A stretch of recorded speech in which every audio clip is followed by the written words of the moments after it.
Hi everyone, welcome back to my spoken English class. അപ്പോൾ ഇന്ന് നമ്മൾ discuss ചെയ്യാൻ വന്ന ടോപ്പിക് എന്ന് പറയുന്നത് നമ്മുടെ പരിചയത്തിൽപ്പെട്ട ഒരു ഫ്രണ്ട് അല്ലെങ്കിൽ ഒരു ഫാമിലിയിൽ നിന്ന് ആരെങ്കിലും, അതായത് നമുക്ക് ഒരുപാട് കാലം മുമ്പേ ആ ആളെ അറിയാം, പക്ഷെ പിന്നീട് ഒരുപാട് കാലങ്ങൾക്ക് ശേഷം നമ്മൾ കണ്ടുമുട്ടുമ്പോഴുള്ള ഒരു കോൺവെർസേഷൻ രൂപത്തിലുള്ള കുറച്ച് സെന്റൻസുകൾ.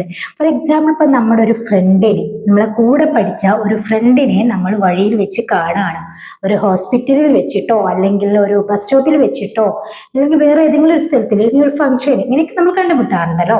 അപ്പൊ നമ്മൾ ചോദിക്കാറുള്ള കുറച്ച് സെന്റൻസുകളാണ്, വളരെ ഇമ്പോർട്ടന്റ് ആയിട്ടുള്ള സെന്റൻസുകളാണ്, വളരെ യൂസ്ഫുൾ ആയിട്ടുള്ള സെന്റൻസുകളാണ്. അപ്പൊ നമുക്ക് വീഡിയോയിലേക്ക് കിടക്കാം. അതിനു മുമ്പ് വീഡിയോ സ്കിപ്പ് ചെയ്യാതെ കാണുക, ഇഷ്ടപ്പെട്ട ഒന്ന് ലൈക്ക് ചെയ്തേക്കാട്ടോ. പിന്നെ ഈ ചാനൽ ആദ്യമായിട്ട് കാണുന്നവരാണ്, ഇതുവരെ സബ്സ്ക്രൈബ് ചെയ്തിട്ടില്ലെങ്കിൽ പ്ലീസ് ഒന്ന് ചാനൽ സബ്സ്ക്രൈബും കൂടി ചെയ്ത് വെക്കാം. ഇപ്പോ ഫസ്റ്റ് തന്നെ നമ്മൾ ഒരാളെ കാണുകയാണെങ്കിൽ നമ്മൾ എന്താ ചോദിക്കാറ്?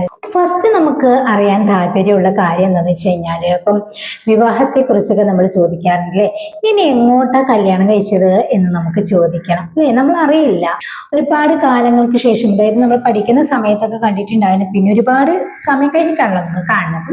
നമ്മൾ ചോദിക്കാറുണ്ട്, ഇനി എങ്ങോട്ടാ കല്യാണം കഴിച്ചത് എന്നിങ്ങനെ ചോദിക്കുക. എങ്ങോട്ട് അല്ലെങ്കിൽ എവിടേക്ക് എന്നൊക്കെ ചോദിക്കാൻ വേണ്ടിയിട്ട് നമ്മൾ കഴിഞ്ഞ ഒരു കാര്യമാണല്ലോ ചോദിക്കുന്നത്. Where did you get married? Where did you get married? നിന്നെ എങ്ങോട്ടാ കല്യാണം കഴിച്ചത്? ഇനി നെക്സ്റ്റ് നമ്മൾ ചോദിക്കുന്നത് എന്തായിരിക്കും? നിനക്ക് കുട്ടികളുണ്ടോ എന്ന് ചോദിക്കും അല്ലെ. നിനക്ക് കുട്ടികളുണ്ടോ എന്ന് ചോദിക്കാറുണ്ടല്ലോ. Do you have children? Do you have children എന്ന് യൂസ് ചെയ്യാം, നിനക്ക് കുട്ടികളുണ്ടോ എന്ന് ചോദിക്കാൻ വേണ്ടിയിട്ട്. ഇനി നമ്മൾ ചോദിക്കുകയാണ്, നിനക്ക് എത്ര കുട്ടികളുണ്ട് അല്ലെ. കുട്ടികൾ ഉണ്ടെന്ന് പറയുകയാണെങ്കിൽ നിനക്ക് എത്ര കുട്ടികൾ ഉണ്ട് എന്ന് ചോദിക്കാറുണ്ട് അല്ലെ. How many children do you have? How many children do you have? നിനക്ക് എത്ര കുട്ടികളുണ്ട്? ഓക്കെ. ഇനി നമ്മൾ ഇങ്ങനെ ചോദിക്കണം, അവരൊക്കെ എന്ത് ചെയ്യുന്നു? ഇപ്പം നമ്മുടെ കുട്ടികളൊക്കെ ഏകദേശം ഒരു ഏജിൽ എത്തിയിട്ടുണ്ടാവും എന്ന് നമുക്കറിയാലോ. അപ്പം അതുപോലെയുള്ള നമ്മുടെ ഒരു ഫ്രണ്ട് ആണെങ്കിൽ അപ്പൊ ആ ഒരു ഏജിൽ അവരുടെ മക്കൾ എത്തിയിട്ടുണ്ടാവും അല്ലെ.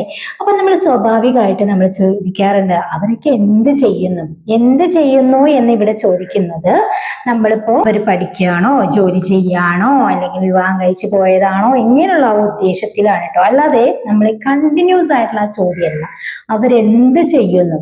ഇവിടെ നമ്മൾ ഒരുപാട് കാര്യങ്ങൾ ശ്രദ്ധിക്കേണ്ടതായിട്ടുണ്ട്. ഇപ്പൊ ഒരാൾ നേരിട്ടിട്ട് നമ്മൾ അത് ഞാൻ വയ്യെ പറഞ്ഞു തരാം, അവരൊക്കെ എന്ത് ചെയ്യുന്നു എന്ന് ചോദിക്കുമ്പം ഇവിടെ രണ്ട് രീതിയിൽ നമുക്ക് ചോദിക്കാനായിട്ട് പറ്റും. What are they doing? What are they doing എന്ന് ചോദിക്കാം. അത് എപ്പോഴാണ് ചോദിക്കുക? നമ്മൾ കണ്ടുകൊണ്ടിരിക്കുന്നത്, അതായത് കണ്ടിന്യൂസ് ആയിട്ട് അവരൊക്കെ എന്ത് ചെയ്യുന്നു, അവരൊക്കെ എന്ത് ചെയ്യാണ് എന്ന് ചോദിക്കുകയാണെങ്കിൽ നമുക്കവിടെ വാട്ട് ആർ ദേ ഡൂയിങ് എന്ന് ചോദിക്കാം. ഇപ്പൊ ഞാൻ ഈ പറഞ്ഞ സെന്റൻസിന് ഇതല്ല സെന്റൻസ് ക്രിയേറ്റ് ചെയ്യേണ്ടത്. എന്താണ്? What do they do. ഇവിടെ എന്താ അങ്ങനെ ചോദിച്ചത്? നമ്മൾ അറിയാത്തൊരു കാര്യം നമ്മൾ അവരോട് ചോദിക്കുകയാണ് അല്ലെ. അപ്പൊ അവിടെ വാട്ട് ആർ അല്ലേ വേണ്ടത്, what do they do. Okay. ഇവിടെ അവര് എന്നുള്ള സബ്ജക്ട് വന്നതുകൊണ്ടാണ് വാട്ട് ഡു ദേ ഡു എന്ന് പറയുന്നത്. അവരൊക്കെ എന്ത് ചെയ്യുന്നു. ഓക്കെ ആണല്ലോ. നെക്സ്റ്റ് സെന്റൻസ് പറഞ്ഞു കഴിഞ്ഞാൽ നിങ്ങൾ ക്ലിയർ ആവും. അപ്പം നമ്മൾ ചോദിക്കണം, അവരൊക്കെ പഠിക്കുകയാണോ അല്ലെ. അവർ പഠിക്കുകയാണോ എന്ന് നമ്മൾ ചോദിക്കാറുണ്ടല്ലോ. അപ്പൊ ആ മക്കള് പഠിക്കുകയാണോ എന്ന് ചോദിക്കുകയാണെങ്കിലും ഇവിടെ ഈ രണ്ട് സെന്റൻസ് നമ്മൾ പഠിച്ചിരിക്കണം. അതായത് ഇപ്പൊ നമ്മൾ ഒരാളോട് ചോദിക്കണം, അവരൊക്കെ പഠിക്കുകയാണോ, അപ്പൊ നമ്മളിങ്ങനെ ചോദിച്ചുകൊണ്ടിരിക്കുകയാണ് അല്ലെ. അപ്പോ എങ്ങനെയാണ് ഈ സെന്റൻസ് ചോദിച്ചാൽ, അവർ പഠിക്കുകയാണോ അല്ലെങ്കിൽ അവർക്ക് പഠിക്കുകയാണോ എന്ന് ചോദിക്കുമ്പോൾ നമ്മൾ കണ്ടുകൊണ്ടിരിക്കുന്ന ഒരാളോട് ചോദിക്കുകയാണെങ്കിൽ ആർ ദേ സ്റ്റഡിങ് എന്ന് തന്നെ ചോദിക്കണം. അവിടെയാണ് നമ്മൾ കണ്ടിന്യൂസ് ടെൻസിനെ അവിടെ യൂസ് ചെയ്യേണ്ടത് കേട്ടോ. Are they studying? അവർ പഠിക്കുകയാണോ? Are you studying? നിങ്ങൾ പഠിക്കുകയാണോ? ഇത് കണ്ടുകൊണ്ടിരിക്കുന്ന ആ ഒരു സിറ്റുവേഷനിലാണ് നമ്മൾ ചോദിക്കേണ്ടത്. അല്ലാതെ നമ്മളിപ്പോ ഒരു കോൺവെർസേഷനിൽ നമ്മൾ ചോദിക്കുന്നത് എന്താണ്? അവരൊക്കെ പഠിക്കുകയാണോ? നമ്മൾ കാണുന്നത് ആ മക്കളെയല്ല, നമ്മൾ അവരുടെ പാരന്റ്സിനെ കണ്ടിട്ടാണ് നമ്മൾ ഡിസ്കസ് ചെയ്യുന്നത്. ഓക്കെ. അപ്പോൾ അവർ പഠിക്കുകയാണോ എന്ന് നമുക്കറിയാത്തൊരു കാര്യം നമ്മൾ അവരോട് ചോദിക്കുകയാണ്. അവർ പഠിക്കുകയാണോ, ജോലി ചെയ്യുകയാണോ, വേറെ എന്തെങ്കിലും ആണോ എന്നുള്ള ആ ഒരു ക്വസ്റ്റ്യൻ ആണ് നമ്മൾ ചോദിക്കുന്നത്. സിറ്റുവേഷൻ മനസ്സിലായല്ലോ. അവിടെ നമ്മൾ do they study, do they study, അവർ പഠിക്കുകയാണോ. അവിടെയാണ് ആറും ഡു ഒക്കെ തമ്മിൽ ഉള്ള ഡിഫറൻസ്. ഒരുപാട് പേർക്ക് കൺഫ്യൂഷൻ വരുന്ന ഒരു ടോപ്പിക്കാണ് ഇത് കേട്ടോ. അപ്പൊ നമ്മൾ കണ്ടിന്യൂസ് ടെൻസ് എവിടെ യൂസ് ചെയ്യണം, അതുപോലെ സിമ്പിൾ പ്രസന്റിൽ എവിടെ യൂസ് ചെയ്യണം എന്നുള്ളത് ഈ ഒരു സിറ്റുവേഷനിലാണ്. ഓക്കെ. അപ്പൊ അവർ പഠിക്കുകയാണ്, ഡു ദേ സ്റ്റഡി. ഇവിടെ നമുക്ക് അതാണ് വേണ്ടത്. ഓക്കെ. ഇനി നമുക്ക് അറിയേണ്ടത് എന്താന്ന് വെച്ച് കഴിഞ്ഞാൽ, അവർ എന്താ പഠിക്കുന്നത്? അല്ലെ, എത്രാം ക്ലാസ്സിൽ എന്നുള്ള ആ ഒരു സിറ്റുവേഷൻ ആണ്. അപ്പം അവരെന്താ പഠിക്കുന്നത് എന്ന് ചോദിക്കാറുണ്ടല്ലോ. ഇവിടെയും ഇതുപോലെ 2 സെന്റൻസ് നമുക്ക് പറയാനായിട്ട് പറ്റും. അവരെന്താ പഠിക്കുന്നത് നമ്മളിപ്പോ കണ്ടുകൊണ്ടിരിക്കുകയാണെങ്കിൽ what are they studying, what are they studying. നമ്മളിപ്പോ അതല്ലല്ലോ ചോദിക്കുന്നത്, നമ്മളവരെ അവരുടെ പേരൻസിനെ കണ്ടിട്ട് നമ്മൾ ഡിസ്കസ് ചെയ്യാണ്. സോ നമ്മൾ എങ്ങനെ ചോദിക്കണം, what do your children study, what do your children study. നിന്റെ മക്കൾ എന്താണ് പഠിക്കുന്നത്, അത് നമുക്ക് അറിയാൻ വേണ്ടിയിട്ടാണ്. ഓക്കെ, ഇനി പറയുന്ന സെന്റൻസ് ഇപ്പൊ മക്കളെ കുറിച്ചൊക്കെ ഏകദേശം മനസ്സിലായി. ഇനി നിന്റെ ഹസ്ബൻഡ് നാട്ടിലുണ്ടോ, അല്ലെങ്കിൽ നിന്റെ ഹസ്ബൻഡ് ഇവിടെയാണോ അല്ലെ എന്ന് ചോദിക്കാറുണ്ടല്ലോ. Is your husband here, is your husband here. നിന്റെ ഹസ്ബൻഡ് ഇവിടെ തന്നെയാണോ, അല്ലെങ്കിൽ നിന്റെ ഹസ്ബൻഡ് നാട്ടിലുണ്ടോ എന്ന് ചോദിക്കാൻ വേണ്ടിയിട്ട് is your husband here. Okay, അദ്ദേഹത്തിന് എന്താ ജോലി അല്ലെ, അതും പറയാറുണ്ടല്ലോ. അദ്ദേഹത്തിന് എന്താ ജോലി എന്നിങ്ങനെ ചോദിക്കുക. What is his job, what is his job. എന്താണ് അദ്ദേഹത്തിന്റെ ജോലി. ഓക്കെ, ഇനി നെക്സ്റ്റ് നമ്മൾ ചോദിക്കുന്നത് വീട്ടിൽ ആരൊക്കെയുണ്ട് അല്ലെ. എല്ലാം ചോദിക്കുമ്പോ അതും ചോദിക്കണല്ലോ. വീട്ടിൽ ആരൊക്കെയുണ്ട്, ആരൊക്കെ. Who all are there at home, who all are there at home. ആരൊക്കെ വീട്ടിലുണ്ട്, ആരൊക്കെ, അതുകൊണ്ടാണ് who all are there at home. Okay, ഇനി നെക്സ്റ്റ് നമ്മൾ ഒരുപാട് കാര്യങ്ങളൊക്കെ പറഞ്ഞിട്ടോ. പക്ഷേ ആ എന്താണ് ഓപ്പോസിറ്റ് ഉള്ള ആൾക്ക് നമ്മൾ മനസ്സിലാവാത്തൊരു തോട്ട് നമുക്ക് വരികയാണെങ്കിൽ നമ്മൾ ചോദിക്കാറുണ്ട്, നിനക്ക് എന്നെ മനസ്സിലായില്ലേ, നിനക്ക് എന്നെ മനസ്സിലായില്ലേ.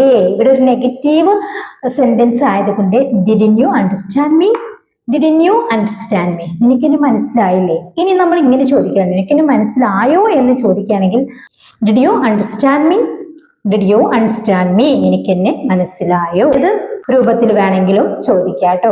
എന്റെ ഫോൺ നമ്പർ നിന്റെ കയ്യിലുണ്ടോ അല്ലെ. നമ്മൾ ഒരുപാട് പരിചയപ്പെട്ടതിന് ശേഷം നമ്മൾ പിന്നെ ചോദിക്കാറുള്ളത് അതാണ്, എന്റെ ഫോൺ നമ്പർ നിന്റെ കയ്യിലുണ്ടോ എന്ന് ചോദിക്കുക. Do you have my phone number. ഇവിടെ ഡു യു ഹാവ് തന്നെ യൂസ് ചെയ്യണം. ഇവിടെ ഈസ് മൈ ഫോൺ നമ്പർ എന്നൊന്നും യൂസ് ചെയ്യരുത്. Do you have my phone number അല്ലെ. ഒരു നിന്റെ ഫോൺ നമ്പർ നിന്റെ കയ്യിലുണ്ടോ എന്നൊരു വ്യക്തിയോടാണ് നമ്മൾ ചോദിക്കുന്നത്. അതുകൊണ്ട് തന്നെ അവിടെ നമ്മൾ ഹാവ് ആണ് യൂസ് ചെയ്യേണ്ടത്. Do you have my phone number. അപ്പൊ അതിനൊരു ആൻസർ ഇങ്ങനെ പറയാം, നിന്റെ ഫോൺ നമ്പർ എന്റെ കയ്യിൽ ഉണ്ടായിരുന്നു പക്ഷെ ഇപ്പോൾ ഇല്ല. നിന്റെ ഫോൺ നമ്പർ എന്റെ കയ്യിൽ ഉണ്ടായിരുന്നു പക്ഷേ ഇപ്പോൾ ഇല്ല. എങ്ങനെ പറയാ, I had your phone number. നിന്റെ ഫോൺ നമ്പർ എന്റെ കയ്യിൽ ഉണ്ടായിരുന്നു but I don't have it now, but I don't have it now. പക്ഷെ ഇപ്പോൾ അതെന്റെ കയ്യിലില്ല എന്നിങ്ങനെ പറയാൻ വേണ്ടി സിമ്പിൾ ആണല്ലോ. I had your phone number but I don't have it now. Okay, next, നീ ഇപ്പോഴും അവിടെ തന്നെയാണോ താമസം. നമ്മൾ ചോദിക്കാറുണ്ടല്ലോ, കുറെ മുമ്പ് താമസിച്ച ആ ഒരു സ്ഥലത്തു നിന്നാണല്ലോ നമ്മൾ ഇവരെ കണ്ടുമുട്ടുന്നത്. അപ്പൊ നമ്മൾ വീണ്ടും ചോദിക്കുക, നീ ഇപ്പോഴും അവിടെ തന്നെയാണോ താമസം. എങ്ങനെ ചോദിക്കുക, ഇത് നമുക്ക് നേരത്തെ പറഞ്ഞ പോലെ ആറും ഡൂവും യൂസ് ചെയ്ത് ചോദിക്കുക കേട്ടോ. ഓൺ ദ സ്പോട്ടിൽ, അതായത് ഒരു കണ്ടിന്യൂസ് ആയിട്ട് നമ്മൾക്ക് കാണുന്നൊരു രീതിയിലാണെങ്കിൽ are you still living there അല്ലെ. ആറ് എന്ന് പറയുന്നത് പ്ലൂറൽ സബ്ജക്റ്റിന്റെ കൂടെയാണ് നമ്മൾ യൂസ് ചെയ്യേണ്ടത്. ഇതേ സ്ഥാനത്ത് നമ്മൾ സിംഗുലർ സബ്ജക്റ്റ് ആണെങ്കിൽ, അവളോ അവനൊക്കെ ആണെങ്കിൽ അവിടെ ഈസ് ആണ് നമ്മൾ യൂസ് ചെയ്യേണ്ടത് കേട്ടോ. അങ്ങനെ ഉള്ള ഒരു സിറ്റുവേഷൻ ആണെങ്കിൽ, ഇവിടെ നമ്മൾ ചോദിക്കുന്നത് അറിയാത്ത കാര്യമാണെന്ന് ഞാൻ വീണ്ടും പറയാണ്. നമ്മൾ അറിയാത്തൊരു കാര്യം നമ്മുടെ ഫ്രണ്ടിനോട് ചോദിച്ചറിയാണ് അല്ലെ. നീ ഇപ്പോഴും അവിടെ തന്നെയാണോ താമസം. Do you still stay there, do you still stay there. ഇവിടെ ഡു യൂസ് ചെയ്ത് കഴിഞ്ഞാൽ അല്ലെങ്കിൽ ഡസ് യൂസ് ചെയ്ത് കഴിഞ്ഞാൽ പിന്നെ നമ്മൾ വെർബ് ING ഫോമിലൊന്നും വരരുത്, V1 ഫോമിൽ തന്നെ ആയിരിക്കണം കേട്ടോ. അതൊരു ഡിഫറൻസ് ആണ്. നമ്മുടെ മറ്റു രീതിക്ക് ISRM യൂസ് ചെയ്ത് ചോദിക്കുകയാണെങ്കിൽ വെർബ് ING ഫോമിലായിരിക്കണം. നിനക്ക് പുതിയ വീടുണ്ടാക്കിയോ, അല്ലെങ്കിൽ നിനക്ക് വേറെ വീടുണ്ടാക്കിയോ എന്ന് ചോദിക്കുകയാണെങ്കിലോ, നിനക്ക് വേറെ വീടെന്ന് വെച്ച് കഴിഞ്ഞാൽ നിനക്ക് പുതിയ വീടുണ്ടാക്കിയോ എന്നാണ്. അപ്പൊ നമ്മൾ ഓൺ ദ സ്പോട്ടിലായത് കൊണ്ട് തന്നെ നമുക്ക് have you built a new house, have you built a new house. നിനക്ക് പുതിയ വീടുണ്ടാക്കിയോ. അപ്പോൾ അതിന്റെ ആൻസർ ആയിട്ട് പറയാണ്, ഞാൻ ഇപ്പോൾ പുതിയ വീട് വെച്ചിട്ടുണ്ട്. ഞാൻ ഇപ്പോൾ പുതിയ വീട് വെച്ചിട്ടുണ്ട് അല്ലെങ്കിൽ ഉണ്ടാക്കിയിട്ടുണ്ട് എന്നെങ്ങനെ പറയാ. I have built A new house now, I have built A new house now. ഞാൻ ഇപ്പോൾ പുതിയ വീട് ഉണ്ടാക്കിയിട്ടുണ്ട് അല്ലെങ്കിൽ വെച്ചിട്ടുണ്ട് ഒക്കെ പറയാം. ഈ ചോദിക്കുകയാണ്, നിനക്ക് എന്തെങ്കിലും ജോലിയുണ്ടോ അല്ലേ. ഇപ്പം സ്ത്രീകളൊക്കെ ആണെങ്കിൽ പൊതുവായിട്ട് ജോലി ഇല്ലാത്ത ആളുകൾ ഉണ്ടാകും. അപ്പൊ നമുക്ക് അറിയാൻ വേണ്ടിയിട്ട് ഒരു ക്യൂരിയോസിറ്റി ഉണ്ടാകും അല്ലെ. അപ്പൊ നിനക്ക് എന്തെങ്കിലും ജോലിയുണ്ടോ. Do you have any job, do you have any job? Okay, ഇനി നമ്മളൊരു സങ്കടം അവരോട് പറയാം, എന്നാലും നീ എന്നെ മറന്നില്ലേ, അല്ലേ? എന്നാലും നീ എന്നെ മറന്നില്ലേ. ഫസ്റ്റ് ഓർമ്മയില്ല എന്നെങ്കിലും പറഞ്ഞിട്ടുണ്ടെങ്കിൽ നമ്മൾ പറയണം, എന്നാലും നീ എന്നെ മറന്നില്ലേ. ഈ വ്യക്തി മറക്കാതെ എല്ലാം ചോദിച്ചു. അപ്പൊ നമ്മൾ പറയാറുണ്ട്, എന്നാലും നീ എന്നെ മറന്നില്ലേ, ബട്ട് സ്റ്റിൽ, അല്ലേ? സംസാരത്തിനിടയിലാണല്ലോ നമ്മൾ പറയുന്നത്. ക്വസ്റ്റ്യൻ ടാഗ് ഉണ്ടാക്കുന്ന ആ ഒരു സിറ്റുവേഷൻ ആണ്.